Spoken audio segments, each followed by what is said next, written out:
எங்களுக்கு மாசம் மாசம் சளி பிடிச்சிட்டே இருக்கு, ஒவ்வொரு மாசமும் நம்ம ஆன்டிபயோட்டிக்ஸே கொடுக்க முடியாது அப்படின்னு பேரண்ட்ஸ் எல்லாம் கேட்கறாங்க.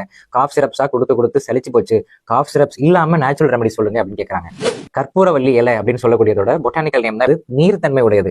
அதை நம்ம ஒரு வெசல்ல போட்டு ஹீட் பண்ணோம்னா நல்லா ஸ்வெல்லிங் ஆயிடும், நல்லா உப்பிரும். ஸ்வெல்லிங் ஆனதுக்கு அப்புறம் அதை நம்ம புளிஞ்சோம்னா அதுல இருந்து ஜூஸ் எக்ஸ்ட்ராக்ட் ஆகி வந்துடும். அது ஒரு ஸ்பூன் கொடுக்கலாம். 3 years அண்ட் அபவ் உள்ள குழந்தைங்களுக்கு காலையில ஒரு ஸ்பூன், நைட் ஒரு ஸ்பூன் ஃபார் 5 days கொடுத்தோம்னா இங்க தொண்டையில இருந்து இந்த இடத்துக்குள்ளதான் சளி இருக்கும். பெரும்பாலும் குழந்தைங்களால வெளியில எக்ஸ்பெல் பண்ண முடியாது. கற்பூரவள்ளி இலையோட சாறு எக்ஸ்பெக்ட்ரண்டா ஆக்ட் பண்ணும்.